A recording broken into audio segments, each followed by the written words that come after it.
วิธีที่เฮ็ดให้หอมไวขึ้น วิธีที่1ไปที่ Touch Manager ไปที่ Startup ไปปิดโปรแกรมที่เราบ่ต้องการให้มันรันอัตโนมัติเมื่อเราเปิดเครื่องขึ้นมา ให้ไปคลิกใส่แล้วปิด Disable ตัวนี้เราสามารถเปิดปิดได้ตามใจ แต่ถ้าเราเปิดตัวนี้ไว้ มันจะรันอัตโนมัติเฮ็ดให้คอมซะนั่งเอง ให้เราไปเลือกเบิ่งตัวใดเราบ่ต้องการให้มันรันอัตโนมัติเราก็ปิดไป วิธีที่2ให้ไปลึบไฟล์ขี้เหงื่อให้กดปุ่ม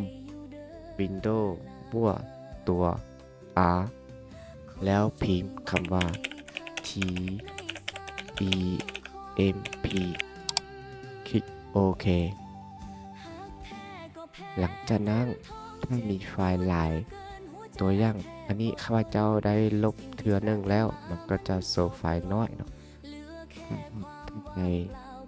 ยังไม่เคยลบไฟล์มันจะขึ้นมาหลายเต็มเลยให้กด Ctrl บวกกดปุ่ม A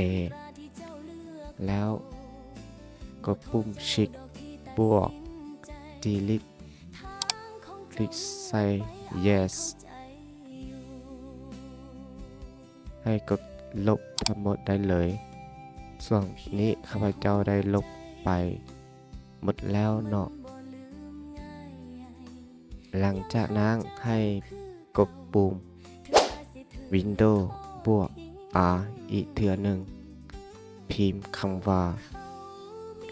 %TEMP คลิกโอเค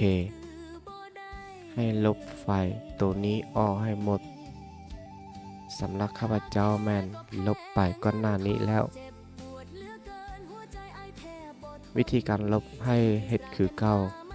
กด Ctrl A หลังจากนั้นให้กด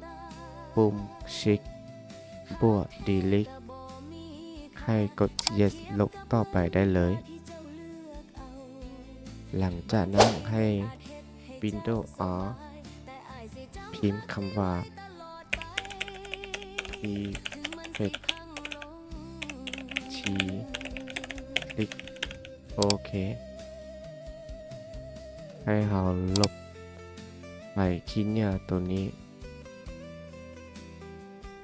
Ctrl A กด Shift บวก Delete ลบตัวนี้ออกให้หมดได้เลย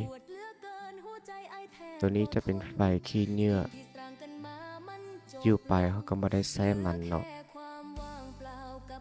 สำเร็จเนาะมันจะสั่วให้คอมไวขึ้น